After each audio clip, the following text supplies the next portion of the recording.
Good afternoon, and thank you for joining this panel titled Connectivity Through a Geostrategic Lens.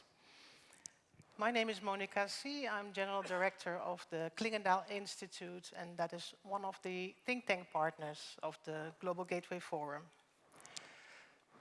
Bruno Macias was right when stating in the previous panel that for many countries it did not come as a shock that connectivity was interrupted and that interdependencies are being weaponized by great powers to get the best deal. Well, for Europe, it did come as a shock. And as a consequence of these disruptions, we see that countries are de-risking. De-risking rather than decoupling, since countries are trying to secure sovereignty, while at the same time sustaining and investing in critical international value chains. Because all of these countries are aware of the fact that also in times of geopolitical tensions, connectivity is necessary. Interlinkages between partners, for instance, in the energy and digital domain, actually make them more secure, like the President of the African Union said this morning. But sadder and wiser, we have learned as Europeans to look at connectivity through a geostrategic lens. We need to focus our investments more strategically, and we need to scale up. So in this panel, we will discuss how a rapidly changing global environment is influencing the global gateway narratives and paradigm. What can we learn from history and from international comparison when it comes to connectivity? How does European Global Gateway initiatives relate to the rise of Asia and its connectivity initiatives? How to sustain public support for connectivity in an era in which we're seeing nationalist tendencies in many of the major Western countries, and how to ensure that investments are genuinely mutually beneficial for partners balancing geo-economic strategy and local ownership and agency. And how can geo-economically steered multi-level public, private, and locally rooted initiatives function effectively? In order to discuss these questions, we have a stellar panel. And let me introduce these distinguished strategic thinkers from academia, from business, and think tanks. Starting from my left, we have Enrico Bagnasco. He is the CEO of Telecom Italia Sparkle. Welcome. We have Laure Blanchard. She's associate to the think tank EasyDPM and member of the Invest EU committee. We have Peter Frankopan, professor of global history at Oxford University. Welcome. And we have Luc van Middelaar, director of the Brussels Institute for Geopolitics. So to kick off our discussion, let me first turn to you, Luc. You have been putting a hell of a lot of energy into actually making the EU more geostrategic with the Brussels Institute for Geopolitics that you have established, which is also one of the think tank partners of the Global Gateway Forum, and through your work as a professor in Leiden and also leading author with best-selling books like The Pandemonium, Saving Europe. How have you seen the narratives of Global Gateway changing over the years? Well, thank you, Monica. I'm very happy to be here and discuss these important issues. I think Global Gateway, it seems that there are three narratives competing or parallel at work. There's the classic development aid rationale behind it. There's the China factor as well, and there is the geoeconomics. And I think we can disentangle and understand them if you have a historic perspective at some of the important trends that have been discussed over the past few years. I think it starts with the development aid, classically. And you see some of that in the Global Gateway as it is. You see that in a focus on UN global objectives, global public goods, sustainability, public health, etc., in a continuity of actors as well in the field, with development banks and ministries, methodology with conditionality. But I think Global Gateway, even in that sense, also reflects a kind of modernization. If you look back around 2018, there was a real sense in Brussels that the EU, as one of the world's largest donors of official development assistance, should be not only a payer, but also a player. And at that point in time, I think there also realization dawned that some of the traditional recipients of development aid were growing out of that status. They were graduating to another class. And I think the previous panel was testimony to that, for instance, with Colombia, and Ghana, as well as Vietnam. So Global Gateway in that respect is a response to that situation, to modernize the offer. But secondly, clearly there also was a China factor at work. I think that's what triggered really back in 2018 also what's happening, what's been achieved since it started to dawn on the European governments and also in Brussels that China was doing something really new and unprecedented and structural in the way it was cultivating new partnerships, economic partnerships, in its near abroad, but also with countries in Africa, Latin America, all the way into Europe, creating new links, but also new dependencies, and that required maybe a kind of response as well. So a geopolitical response. And Global Gateway, with its predecessor, was the EU-Asia strategy. Is not a coincidence, but I think you'll talk more about that later with Peter as well. Global Gateway expressed that, but also at a particular moment in time, I would say, because this is 2021, 22, it's the Biden administration in Washington. It seems a long time ago. And of course, there was a kind of EU-US alignment also on these global infrastructure and connectivity projects in the context of the G7. So it sounded as a Western effort to rival the BRI, the Belt and Road, and even also with some normative content to it. Thirdly, perhaps most interesting, most recently, there's really Global Gateway, and also that's maybe the energy you feel most today in the room, is as a vehicle of furthering geo-economic interests of Europe and also of its partner countries in a maybe more pragmatic, business-driven way, thinking about what can be mutually beneficial for both sides. And there, I think, if you want another recent historic trend, no doubt COVID-19, which also Commissioner Sikila mentioned, was a major trigger with the global disruption of supply chains, but it also took place, of course, in a broader context of both China and the US and other actors changing their whole economic policies and philosophies, developing a new economic foreign policy, deploying economic statecraft, and the EU investment and partnership was part of that, and the EU felt it had to respond to that. And I think that is what Global Gateway most of all embodies today, but you still can see these three strands in a way, layers in the way it has been built. Perhaps just on the third one, the geo-economic one, it is the most pragmatic in a way, as rationale. And I would underline it's pragmatic vis-a-vis partners, because it's really business-driven. So it's going away from, let's say, the sometimes post-colonial lecturing stance Europeans sometimes had or still have. But it's also pragmatic vis-a-vis domestically, vis-a-vis European public opinion. Because I think it's also important for policymakers to make the case for international engagements, for partnerships to their own voters, because they may otherwise disengage. It's something which we already see happening in the United States and also, of course, in Europe. And there too, this geo-economic rationale of, let's say, enlightened self-interest is a very important one to carry it forward. Yeah, thanks so much. And if this more geo-economic interest-based paradigm is to become dominant, how then to balance pragmatism and principle?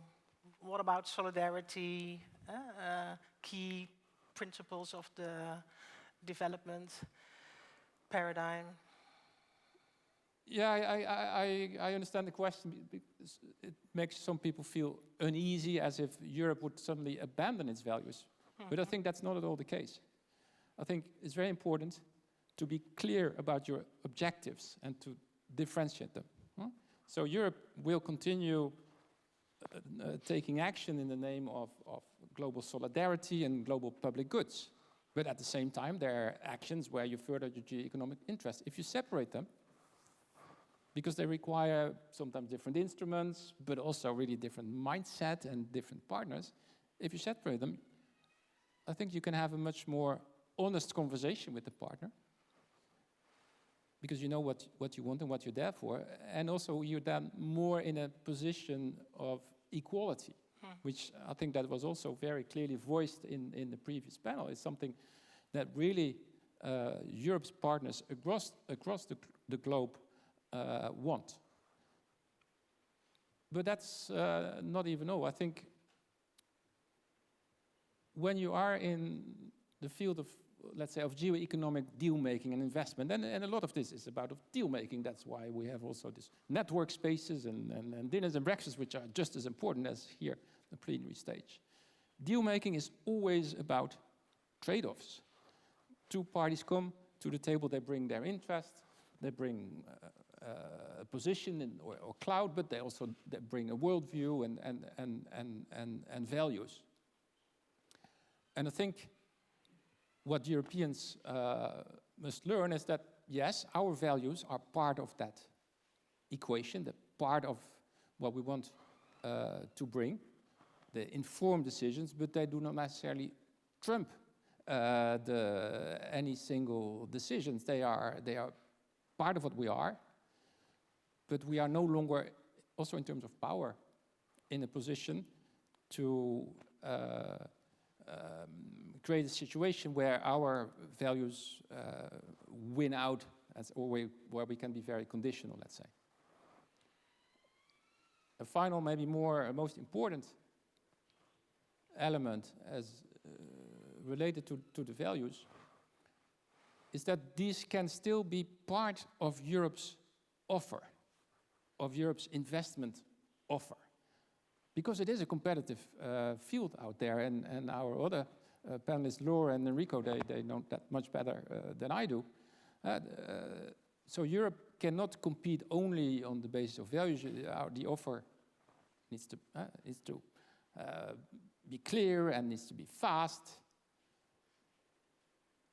But the fact that what Europe brings to the table of these investment partnerships is informed by our values, puts a focus also on local production and local jobs, local skills, on climate, etc. That is one element among the others which can make Europe's offer attractive and different from perhaps more extractive or more coercive offers, finance or investment offers of other actors. Let's put it diplomatically. Yeah. So no reason to do away with our values, but embed them in what we bring to find these mutually beneficial partnerships. Thank you. And these are indeed elements that resonate with aspirations that we heard during the statements of the heads of state and government this morning. So I recognize clearly these elements. Peter Frankopan, you're professor of global history in Oxford, but I could also call you professor of connectivity, no? Since you're maybe the leading academic when it comes to the history of global connections. And I felt truly enriched when I read your best-selling books on the Silk Roads and the new Silk Roads. You've studied how cultures, religions, and ideas have interacted and influenced one another across centuries. And if you look at the Global Gateway from that perspective, what can history tell us about the role of connectivity in the rise and resilience of states and civilizations. Well, thank you, Monica. Thank you for inviting me, and thank you all for coming back from your coffee break to hear us. I guess you've got, if you look at history, you've got good news and you've got bad news. I mean, what's interesting about something like Global Gateway is people talk about this like it's something really new, the idea of connections without obligations. That's what we're trying to say. It's a win-win. This time, we're not going to have connections with parts of the world where we're going to put people in chains and ship them across the Atlantic. This time, we're not going to take away minerals. This time, we're going to do it in a win-win basis rather than, well, last time was a win-win basis where all the win was for Europe. Yeah. It's interesting, hearing what Luke says about values. I spend a lot of time not in Europe, and I've learned a long time ago to see things from a different perspective. And I understand what we mean when we talk about European values, and all of us in this room would understand it. We're cherry-picking the good bits. When we say values, we don't mean anti-Semitism, we don't mean Islamophobia, we don't mean anti-migration, we don't mean the AfD, we don't mean the hard left. We don't mean the unions who blockade Paris with their tractors or whatever. We've got to be quite careful when we think about what we're actually exporting. And for a historian, I think what we're talking about here and what we do well in Europe are not fluffy, woolly things of values that we could argue about what we really mean. And like I said, I'm sympathetic to what we do well here rather than putting a finger in the wounds. What we are good at doing is developing institutions. Yeah, that's what makes states function together. That's what allows peoples of different geographies, climates, religions, faiths, whatever it is, different regions connect. You need to have institutions. And we learned how to do that in Europe because over the course of about 500 or 600 years, middle classes learnt, as a result of getting more prosperous, to take more and more power away from their leaders by having parliaments.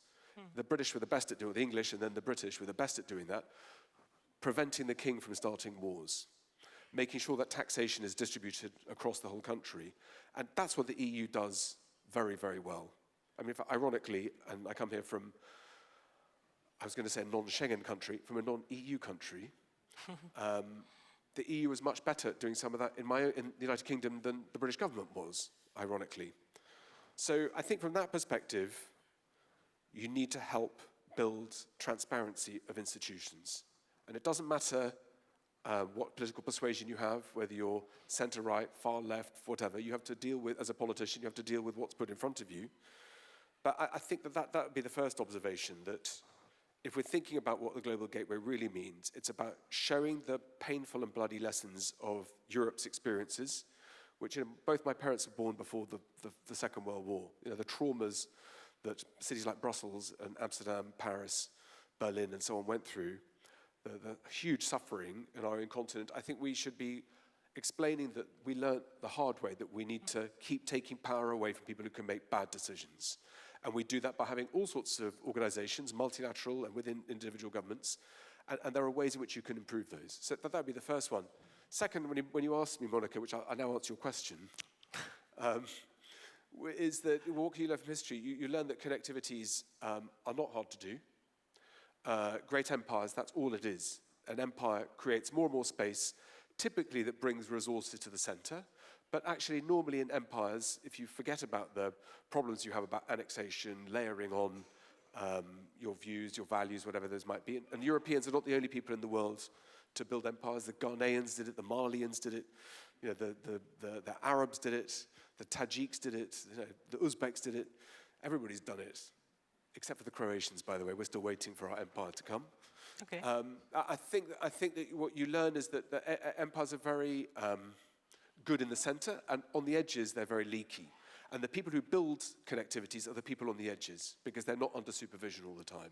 So they can create deals that paper over the fact that people next door speak a different language. And the Silk Roads, the great connection of networks across that link more or less the Korean Peninsula with Central Europe, were incredibly good at doing that, partly because they had resources that people wanted, particularly metals, but above all, horses, protein, milk, textiles. Because people living in cities, today is no different, don't like to get their hands dirty.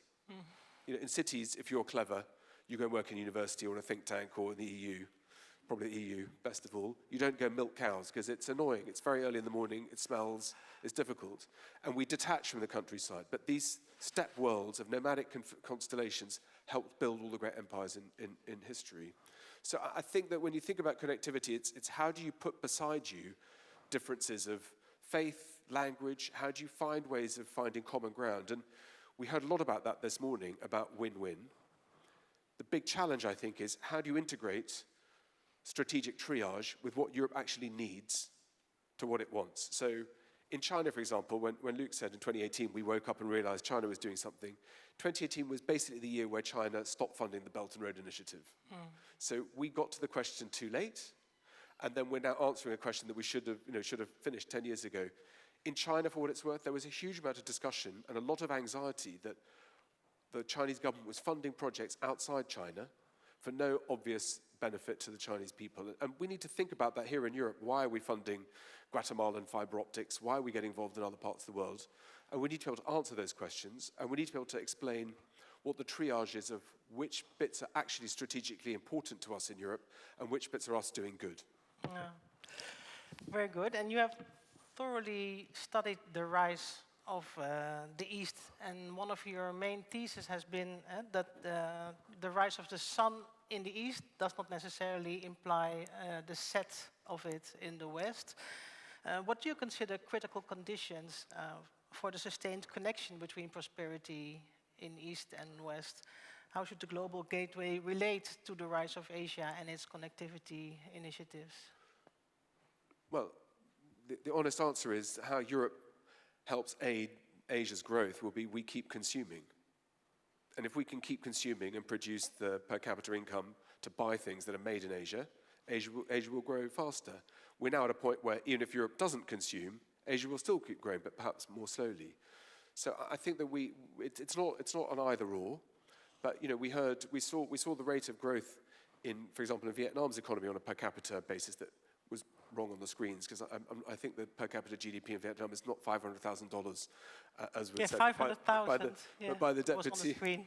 but by the Deputy Prime Minister, $5,000. That rate of growth across a lot of these countries has been absolutely astonishing. And if you've been lucky enough to travel to China or to Malaysia or to Singapore or to Indonesia, you see the growth and the optimism, and you see the level of per capita income that has grown. And more or less that hasn't happened in Europe. There have been a few places in the EU that have grown. So Poland later this year will produce a greater per capita income than the United Kingdom will do, and will overtake Japan. And Poland is one of the great success stories of what Europe got right in the 90s.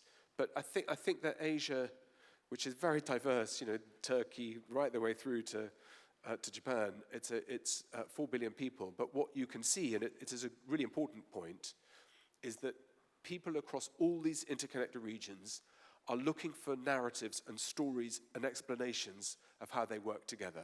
And the Silk Roads, or Belt and Road has become a Chinese imprint, but the Silk Roads is a very nice way of explaining it. In Turkey, you have buying into the Silk Roads, but also the pan-Turkic countries, how Turkey has its umbrella covering over large parts of, which is not allowed to call Central Asia anymore in Turkey, it's now called Turkestan.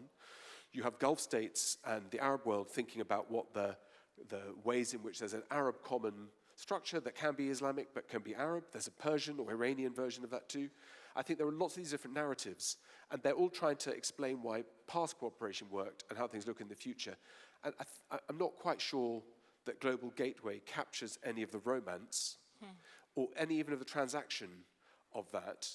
And maybe that's because we're still defining what it really means. Because Europe, we don't have to be involved in everybody's washing. We don't have to be doing every single part of the world, but we think we should be. So today we have South America, we have Latin America, we have Sub-Saharan Africa, we have Saharan Africa, we have the Gulf, we have Asia too, and we can't do everything. And I think that in a way, we're trapped by our own geography and by our own colonial histories that we think we need to. In lots of these other parts of the world, the triage is what do we actually need, who are our most important strategic partners, and who are our most important geo-economic ones, and then we'll put in a separate category development aid. Thanks, that's very clear. Mr. Bagnasco, as a CEO of Italy's leading international telecommunication provider, you're contributing to Global Gateway flagship projects. And they're connecting West and East, we're discussing, such as the Blue Raman subsea cable system. It's a high-capacity fiber optic link from Europe to India via the Middle East. And how do you look from a business perspective to geopolitical competition and cooperation? How does it affect your work? A lot. That's a simple question. First of all, just to set the scene, okay? We all know that how the digital services are essential now to our professional life and our digital life. And we also know that 99% of the internet traffic flows through submarine cables. So the simple point I want to make to start with is that with no submarine cable, there is no internet. With no internet, there is no digital life, okay? This is how essential this infrastructure is. Maybe not so commonly known, but it's key. Now, the key point, and I'm coming to your questions about submarine cable, is, first of all, it's a transnational infrastructure, which means that it starts in one country and ends in another country and crossing a number of countries in between. The second key point is that they are typically laid under the sea, okay? Now, the situation of, this has two implications. The first implication is that somehow you are bound to geography, and it's really fascinating to me how the topology of the digital networks is precisely the topology of the networks where goods and people have been moving around the world forever. Red Sea, Panama, you know, all the same routes. Now, specific to your questions, one first consideration, the subsea environment is very little regulated, is much less regulated than the space, just to give you an idea. Now, I'm not calling for too much regulation, just to be fair, but the key point is that the regulations we have is light, and most of the time is not endorsed. So the issue is that on one hand we are bound to where the sea flows, and on the other hand is that in laying transnational infrastructure in many areas we do not have the support of the rule of the law, because plenty of international waters have been called out by specific countries as their own, which are not. Just to give you an idea, just 20% of the internationally recognized international waters of the Mediterranean Sea are actually free. 80% of the so-called international waters are actually exclusive economic zones or other ways where countries have defined unilaterally themselves.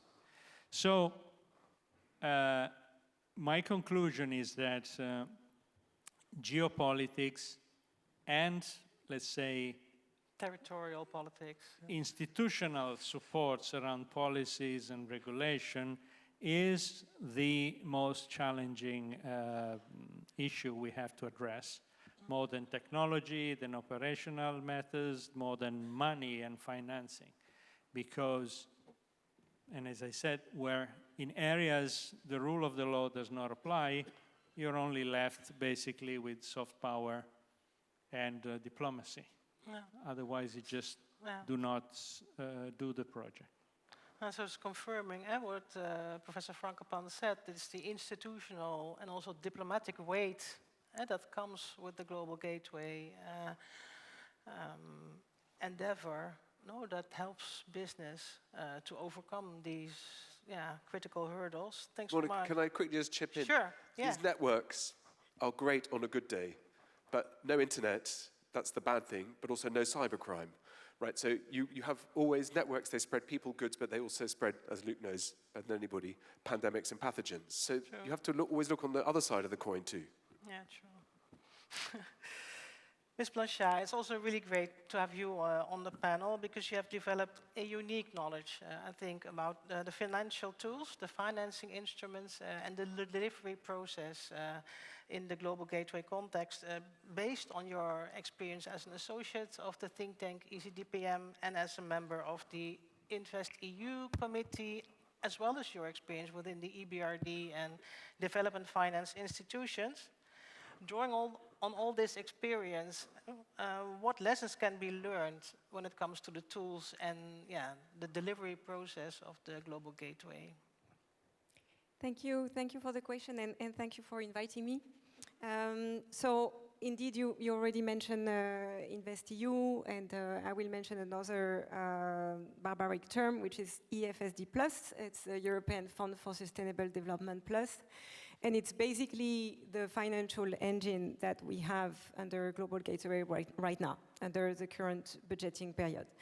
And InvestEU and EFSD Plus are guarantees which are effectively the successor of the Juncker Plan, FC, and EFSD, which were launched back in 2015 and 17. And they were part of the modernization of the offer that Luc referred to earlier. So the trend in the EU has been that the investment agenda has grown in importance, both inside the EU and outside the EU, and InvestEU covers inside the EU transactions of the private sector mostly, but also public sector, and EFSD Plus with operations with partner countries. And they both operate on the same objectives as private capital mobilization.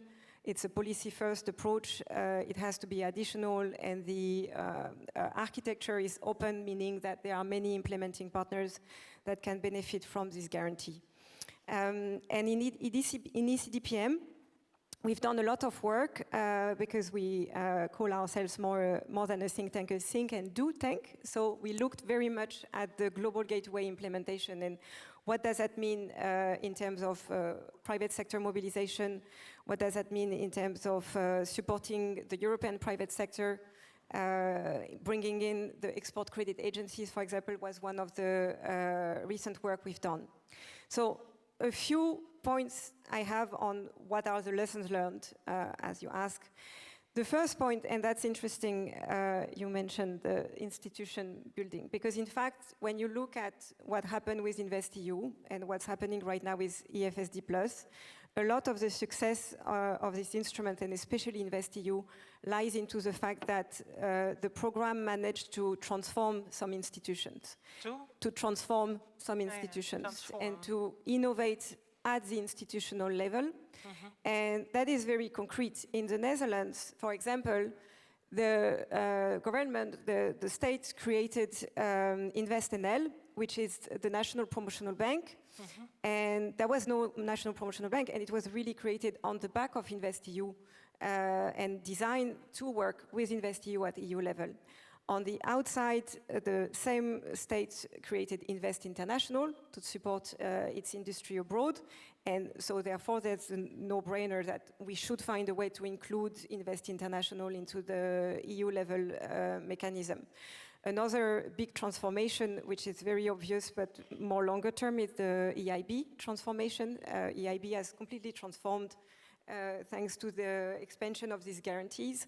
And I'm thinking especially of EIB Global, for sure, and also inside the EU, more the venture debt kind of equity-like transaction that the EIB is able to do and wouldn't be able to do unless they had these guarantees. And then, as I said, there's on export credit, bringing export finance within Global Gateways, there's also some further institutional innovation that will certainly come along the way.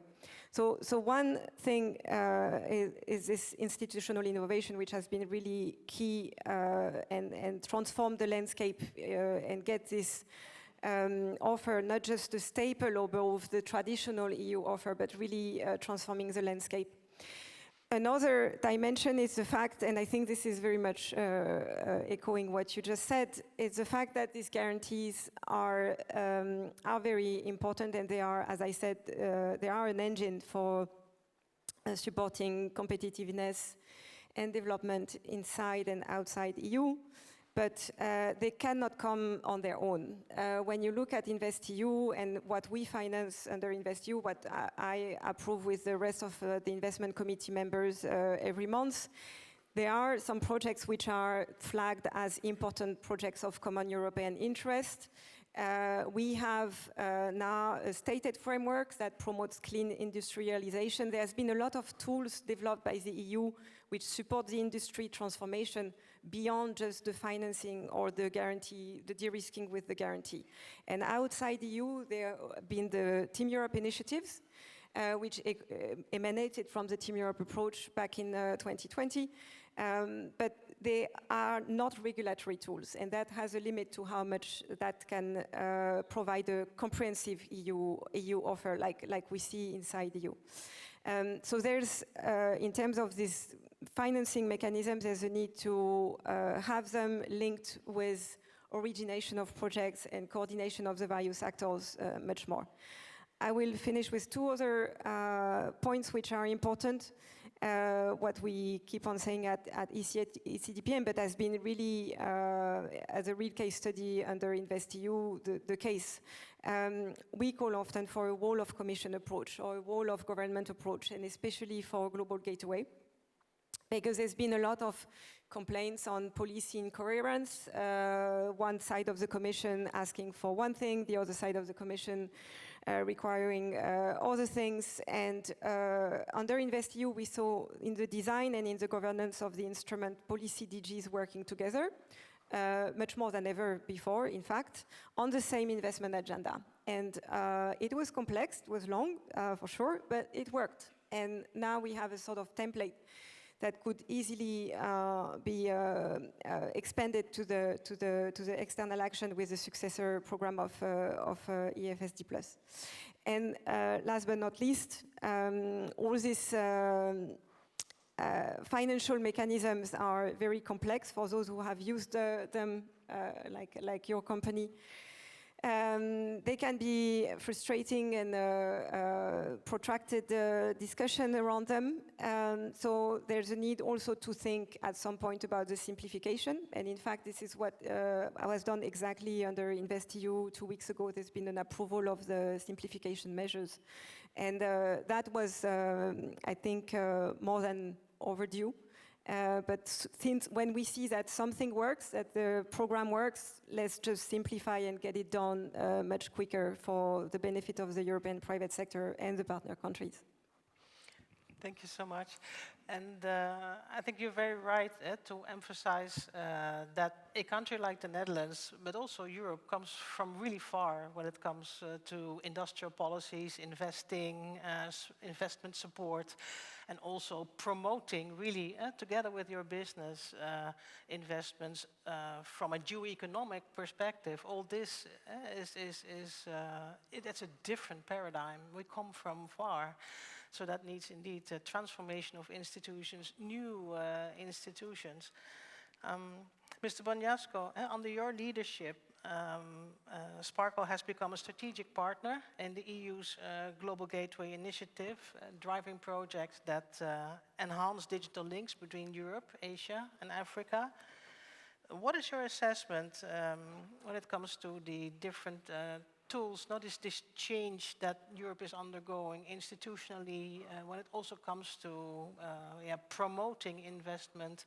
What is going well and what could be scaled up?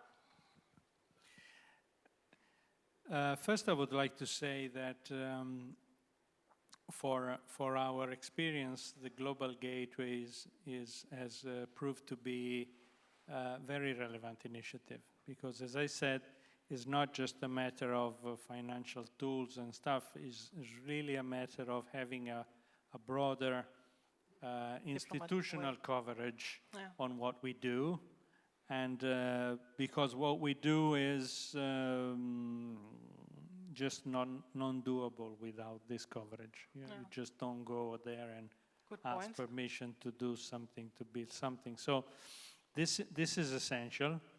It is so essential that this could also be a suggestion for the future to do it even more as a EU framework, in addition to the excellent support we get from, as an example, our Italian diplomacy worldwide. Okay, so this is one thing. Regarding the tools, indeed, financial tools are essential for this project. These projects are very capital intensive. Return is over quite a number of years. Typical lifetime of an infrastructure like this is 25, 28 years. So once you build it, you will keep it going for a long time with potential upgrades and so on. So it's there to remain for quite a long time. Any actions we do in terms of simplification is by definition more than welcome, because sometimes you feel like you really want to do it to get to the end of the process, which is understandable because it's a lot of money at stake, so it is true. And we share the idea that we have to have a proper judgment and assessment, as well as a proper, let's say, exposition of the advancement and the steps. But indeed, simplification is key. We can also consider the fact that within a given route, some connections are market-driven, meaning that I am a private company, I invest my own money, and I do it there because I see there is a market. But along the way, there may be some routes that I could hardly make money out of it. And maybe I skip it, maybe I do it because it's part of a bigger project. So there are some of these areas where maybe specific financial tools can come in, just like you do it in the fiber and mobile fiber networks to cover area that are not profitable, but you want to do it because you want to be provided for a generic, basic coverage through the whole country, is the same. Interesting that traditional design for submarine cable was to connect countries and regions. That was the main driver. The current driver is becoming more, in addition to this, connecting data centers one to another, and the AI booming is pushing that. So even more countries and destinations that are less relevant in terms of market size have to be supported in order to provide a sort of democratic coverage of connectivity to countries that are a bit off the main road. So maybe that's another solidarity objective. Solidarity approach, or a more equal treatment for all, let's say. So that's another issue that we may want to address, maybe with some specific tools. But along the way, my general comment is we have worked very well in this framework, and we look forward to do even more in the future. Yeah, thanks. And Ms. Blanchard, you have studied many projects that are under the Global Gateway initiative. Could you maybe dwell a bit more on what could be improved in terms of the tools that you have been discussing to scale it up? Yes, absolutely. I mean, one project that comes immediately to mind for me and people in colleagues is the Lobito corridor, but it was heavily discussed before, so I'm not going to dive into that. But there was a lot of work, and especially on the enabling environment and the linkages to the sectors, not only just the transportation facilities that was done by the Commission and by member states. But I will bring up a few examples of projects which are interesting in terms of what the EU brings, which is different and which is a really comprehensive offer to its partner countries on the investment side. So one interesting transaction, for example, is with Enel, SACE and EIB back in 22. In fact, this is a 600 million euro transaction for EIB. So this is the largest transaction EIB has ever done outside the EU. And I mean, EIB is a very large institution, and inside EU, people complain all the time that they do too large transactions. But here, I think we should be happy to see that this transaction brought together the EIB group, but also SACE, which is the Italian export credit agency, and Enel, which is a major industrial player for the EU, but also obviously outside EU. Another interesting example is Nouafi in Egypt, which is also from the Egyptian perspective a country platform, which is about climate and energy and basically modernizing the energy systems in Egypt. So all the Team Europe actors are on board there. EBRD is fully involved. Private investors are also involved. The bulk of the work is really on the preparation and the enabling environment before there's any project bankable that comes into play. So this is quite a long-term one. And another one that I find really interesting and also related to the geo-economic interest narrative that was mentioned as the third most optimal one. So there's an investment with BioNTech in Rwanda. So manufacturing, Rwanda? Yes. And that's part of the MAF Plus, the pharmaceutical initiative under the flagship under Global Gateway. But what's interesting is that BioNTech was actually almost incubated. I mean, it was financed by a predecessor financial instrument from InvestEU, and EIB has been supporting BioNTech for many years before it became the vaccine manufacturer for COVID. So taking some bet inside the EU with some champions and then being able to export them afterwards, that's something which I think is remarkable. I have a few others, but I think the common denominator on all these projects is that they are clear win-win for the EU, for the partner countries, also for the European private sector. At the same time, it's very clear that they are not quick wins. So it's quick wins. Yes, these projects, I've been following them for a few years. It's not, we don't improvise on this kind of investments. And as you mentioned, there are, let's say, we take time with different institutions. We have to get everybody on board, some rules met, and all these exports take time. But at the same time, this is the way we can meet the EU values that were mentioned a few times earlier. Thanks. We can take courage from that. Before we turn to the audience for Q&A, let me turn to all of you with the question, could you give one advice in a pitch of 2 minutes? What must Europe do to move from strategy to scale up the global gateway? Luc, maybe starting with you? Yeah, I think the one thing that Europe still needs to improve is on the side of the institutions, as we have been discussing, and it's really learning to be more strategic, because the EU institutions prospered basically in a different era of globalization, open market, strong international institutions, regulation, etc. And that world no longer exists. So the EU institutional setup, as it is today, is not fit for the age of geoeconomics, where power re-enters the equation. And I think what I can feel also in the great examples brought to the table by the colleagues is that requires new types of connection of three sorts.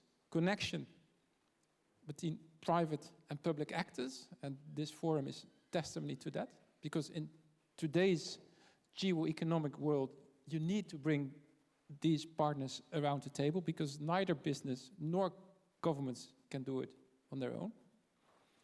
Within governments, and starting also in Brussels, I think you need connections, secondly, between the various domains or silos or whatever you want to call them. Huh? So trade and industry and energy, and also, as Enrico said, security and diplomacy, they come to the fore. Because, well, I'd be fascinated to hear more about your connection between Europe and India to the Middle East. But of course, we talk a lot about the financing dimension to it and how much money it takes. And there's, of course, the technical expertise and prowess. But I guess there's also the factor of phone calls to be made to other governments. And these phone calls, well, you need somebody to call and somebody to have a certain clout, and either because of the country or because of the person. It's more face-to-face visit. Yeah, it's face-to-face. So it's not always also from Brussels, and that brings me to the third connection there. It's really also connecting the EU here as the Brussels institutions with the capitals. Because some of these phone calls, and I can take another example, think about, I don't know, gas pipelines in Northern Africa. I mean, yeah, then the government in Madrid or Paris or Rome need to make phone calls to Morocco or Algeria alongside all the technical and financing work that also has to be done. And I think that is still a long road. Yeah. I think we start understanding that this needs to be done, that's acknowledged, but this what Peter called strategic triage. It's a bit of a harsh hospital emergency metaphor, but let's say the capacity to prioritize and connect what we actually need, let's say for the car industry or for digital connections, with the expertise and diplomatic clout to pull that off in terms of partnerships. I think that's massive homework, but I think it's fascinating to work on that together. Yeah. Laure, maybe you want to follow up, because obviously this is difficult to do, make a quick win, like you said before. How to scale it up? How to move faster? Yes, well, I mean, the good thing we saw is that once there is a sort of world government approach, and also that the Commission and the Member State realize there's a need for this world of government approach, there's much more action towards designing something coherent. And I think, I mean, before looking at quick wins, which I think will be really a challenge still, it's more to build a comprehensive EU offer. So really, both for the European private sector, why they need to engage under EU Global Gateway, so some businesses are highly strategic and it's a no-brainer, but for some other sectors, there's always an apprehension coming to the EU institutions and like Luc said, going into some sort of suboptimal environment and navigating this. So there needs to be a very clear EU offer, both for the European private sector, but most importantly also for the partner countries. And that, I think the realization of this came with the launch of Global Gateway, and we are in the way of getting that done. And the work we've done on bringing in export credit agencies within Global Gateways, exactly in that perspective, to get a comprehensive package that can be sold to the private sector, but most importantly to partner countries. Thanks so much, Laure. Enrico, what would you ask to scale it up? I think one approach should be to be more selective on what the key areas are in terms of what is the subject matter and what are the regions I really want to interconnect with Global Gateway. To be, because at the end, a good way to scale up is to focus the money on key projects. It's always difficult to be selective because someone will be left out. But I think it's worth the try. And then you can choose, what are the regions, what are the topics we want to address, but selecting on key areas in order to have a more massive approach on those areas with all the tools, not just money, but again, political pressure, power, regulations, diplomacy, so that the project goes through without any, or not too many, at least, issues. Yeah. So strategy means priorities, focus, and choices. Peter, what's your Thank you. advice? I've got two, I think, points. One is that there's a reason why rulers in states in West Africa, in Central Asia, in Mesopotamia, any period you wanted, there's a reason why all rulers wanted to create increased frequency of trade. Because the more trade there is, the more tax you get. So I want Enrico to be successful, because not only is he a very nice man, if he's super successful, that creates taxable revenue that is good for all of Europe, Italy, wherever it might be. When he makes fiber optic cables, the levels of transactions between people, whether it's personal ones or commercial ones, also increases. And with that, you drive funding for education, you drive innovation, you drive science, you drive prosperity, you drive a happy world. And these connections are very good for everybody if we get the balances right. Like the Vice President of Ghana said, we can't extract our minerals for you to have, and then you sell them back to us at prices we can't control, right? That equity, that's a proper part of today's discussion that's easy to overlook. That's the first observation. It's an obvious way of why we do this in Europe. It's because we benefit from it, right? So do other people too, but we benefit. The problem is, and again, you learn this in history quite quickly, the single most important ingredient, and it's the word that I don't think has been mentioned today, is not just stability, but it's security, right? Europe sits at a very particular crossroads of very specific strategic national security problems and challenges. Not only because of Putin and Ukraine, not only because of migration, not only because of Trump, not only because of China. Take your pick, that list, not just because of climate, energy security, food security, water security. It's how do you make sure that you have a resilient enough ability to be able to stay ahead? And the answer to that one, in the 10 seconds is two words. One is good luck and prayer. And the second one is planning ahead. And diversifying to work out where those risks are going to come from. And I think that it's been a very conspicuous part that we didn't talk about today, but I think it's a key part of what we should throw into anything. Geoeconomics without security doesn't exist. Not just here as in Europe, that's the same for whichever partnership we're working with. It's been a fantastically interesting day. For what it's worth, it would have been helpful. It was hugely significant that President von der Leyen came to Central Asia earlier this year. I know there was a chance we'd have a high-level speaker from the region here with us today. These parts of the world have become critically important because of the new types of materials that we need for the 21st century. And we need to understand other parts of the world. And like Luke says, you can't do it just through think tanks. You need to knit together people with the right level of clout to show the dignity to the people if you're going to work with, that you're doing like for like. And a lot of our conversations here in Europe are internal facing. So we had the A-team of global leaders, but I don't think we had, apart from President von der Leyen and Kaja Kallas, we didn't have anybody from a European leader here today with us. So I think there are lots of ways in which we can tell that story better, but you need to think about why we're doing it, and second, within the framework of global security, European security and national security. Thanks so much, Peter. So then let's open it up to the audience. Are there questions or challenges to the panelists from the audience? Sir, to the right, I will maybe collect a couple of questions. There are microphones in the room. The sir in the fourth row, Mr. in the fourth row. Please. Thank you. Thank you. My name is, let me introduce myself, John Karidas from Kopoulousos Group from Greece. I'm the CEO of a global gateway project, a flagship project, if I may say, which is the Gregi electrical interconnection between Egypt and Greece, committed to transfer exclusively 3,000 megawatts of green energy produced in Egypt to Europe via Greece. And just I took the floor to contribute to the discussion.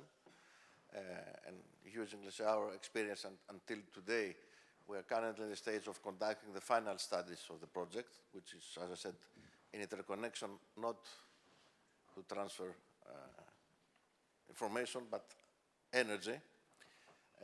And part of our final studies are funded from EBRD, from InvestEU funds.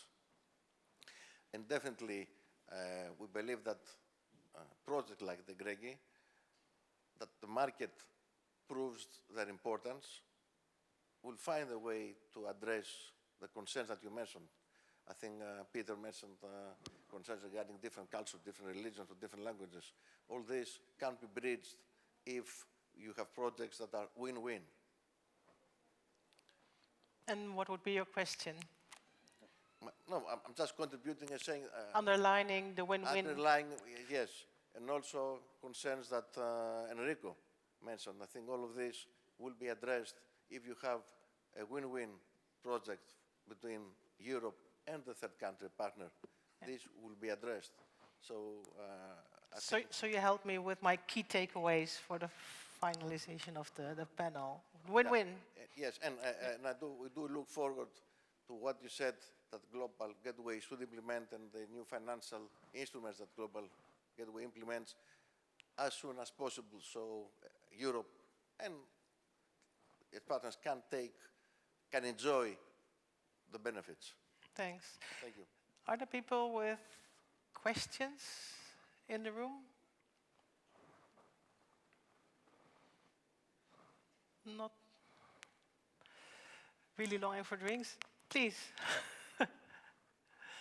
Sir in the second row.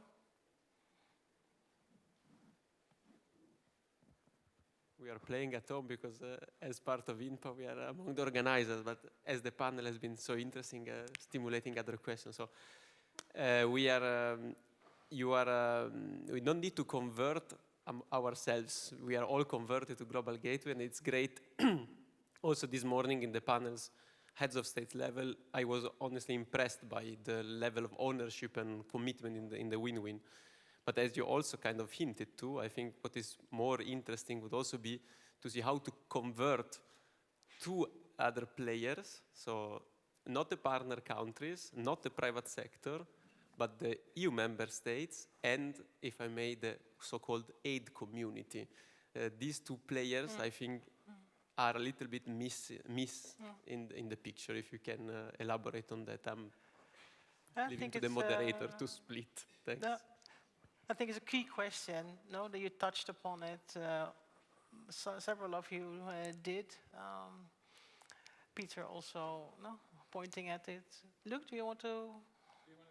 Yeah, maybe we take this one because it's a critical one and collect some answers. Yeah, thank you for that observation. Indeed, I, in a way, touched upon, in particular, on the involvement of member states and how important that is. For instance, to bring in the security dimension and the diplomatic cloud, but also to translate, of course, initiatives which are gathered here at Brussels headquarters with the national teams, for the specific investment vehicles. And I think there is probably not enough collective ownership, because Global Gateway is probably more seen as a European Commission or EU in a more strict sense of the word initiative than as something of the Union as a whole. And there are also, of course, member states, and why not? They have their own similar initiatives. As Piano Mattei is maybe the most visible one of these, and ideally you would at least not bring them together or so, but make sure that the priorities, strategic priorities, are aligned, or that there's a kind of division of labor. As to the aid community, I think maybe others have Laura or have better view on that, but I think they are in that slow transformation of adjusting to the new realities of today's world, both in terms of diminishing political and public support for aid compared, let's say, to the 1970s or 80s or even 90s. Also, of course, very difficult public budgets. Also, philanthropy being under pressure. So there's a lot happening there to transform the old classic instruments of development aid into this more geo-economic direction is maybe not so straightforward, but I think there is this movement, and the work here is testimony of that. Thanks. Laure, do you want to? Yeah, comment? just very quickly on that's a very good comment. And in fact, on the ed community, I totally agree. And I mean, the ed community is literally under a lot of stress now because of the cuts, the budget cuts, and there needs to be new ways to find or develop innovative financing, as we call blended finance most of the time. But the ed community, if you look at actors, for example, like SIDA in Sweden, they are completely convinced about the question of geo-economic interest, and that can be combined with development approach. So the ed community, I think, is going progressively to come to the table, and there's clearly we've seen a progress from the launch of the Global Gateway back in 2021.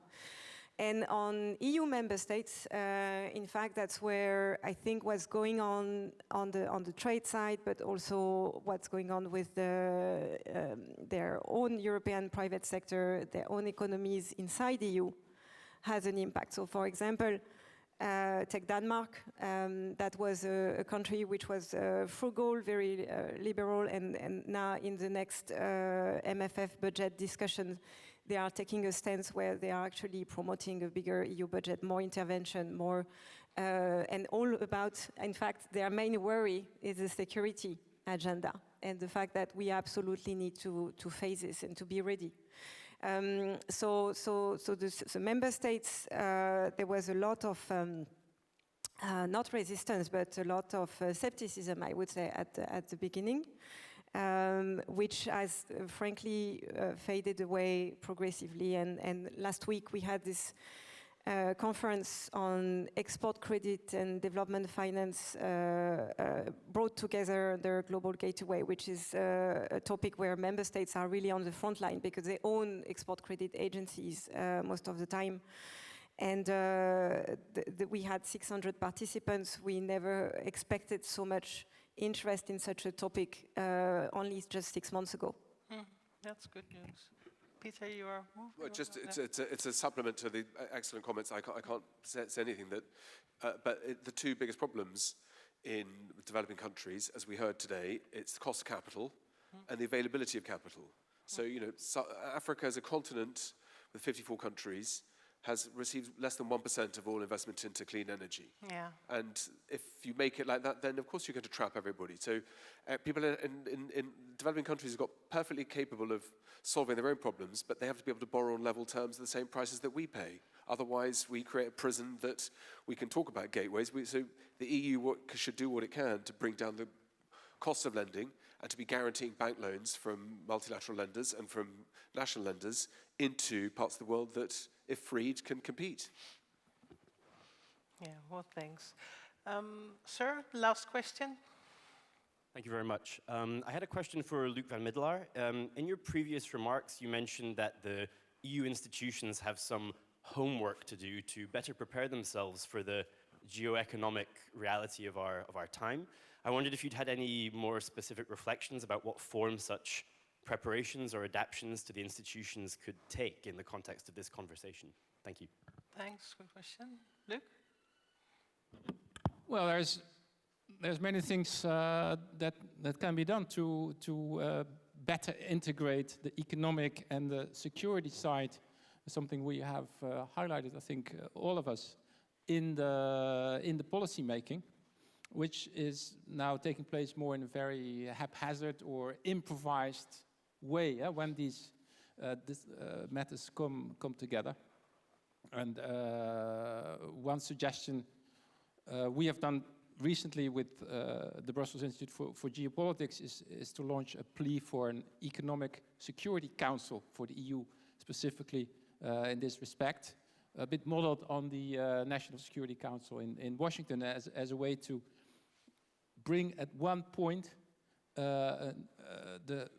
both the strategic knowledge to look at the economic issues and also the international engagement like is being done here via Global Gateway, to link that to the strategic and diplomatic not only expertise but also decision making. So it's about in very Brussels terms, but I know there will be maybe half of the room will live here. It's also about better connecting what the Commission does with what the European Council does, where national leaders are actually meeting like once a month. And when you can kind of combine the financial cloud and the expertise of the Commission with the political authority and the connections within their own national governments that the 27 EU leaders jointly bring to the table, the EU could be a much more strategic actor. And I feel that interaction between these two key institutions here within the EU is sometimes lacking. And well, it's a proposal of this EU Economic Security Council is just a small intervention on a very informal basis, but which could maybe trigger that kind of further strategic emancipation. That would be the idea. Yeah, well, thank you, Luc. With an eye on the clock and knowing that drinks are waiting for us, let me thank you so much for this enlightening and rich discussion. My key takeaways were at least 5, that the way forward for Europe is in partnership, geostrategic partnerships, and it's a separate second point because of the importance of it, that it needs to be equitable. No, equity is so important, has to be win-win. We need to make institutions, sometimes new ones, or transforming really old ones, because we come from far, especially in hyper-globalized countries like my own country, the Netherlands, but also in the thinking, the rules and markets thinking of the European Union. We need to be more selective. We need to prioritize to make this really strategic, and Peter has indicated the focus of security, resilience. I think it is important one, and I think there was this critical remark from the audience that we need to involve the EU member states truly, team nationals, and I think this investment hub that has been announced has great potential to bring this forward. So thank you so much. Thank you all for this great second panel, and enjoy networking and drinks. Bye-bye.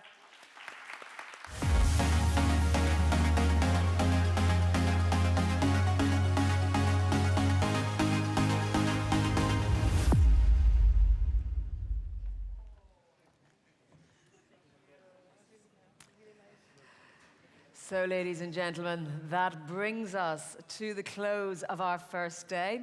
I won't keep you too much longer from your cocktail. Suffice to say that we've had some excellent discussions that have hopefully mobilized the trust and the appetite to get to work together at sector and project level with all the stakeholders involved, everyone who's been here today.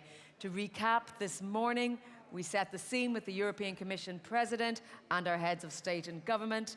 The High Representative for Foreign Affairs and Security Policy also spoke to us this afternoon, and we had 2 high-level panels with speakers from around the world. Tomorrow, for those of you leaving, let me remind you that we will continue to bring together high-level representatives from governments, financial institutions, the private sector, and civil society. So, do not forget your badges. You will need them to get back into the building for tomorrow. Those online, disregard that. You can join again. But please do, here in the room, return your headsets to the desk as you go. Enjoy your networking cocktail, which is down on -2, where you had lunch. But on your way to the reception, please do make sure to check out the Global Gateway Showcase to learn more about the Global Gateway projects and its impact on regions around the world, and also to have something fun to discuss over drinks. But that will be later on. Be back here tomorrow at 9 o'clock in the morning, where we start with 3 parallel sessions on strategizing partnerships. Have a lovely evening, and we hope to see you all bright and early tomorrow.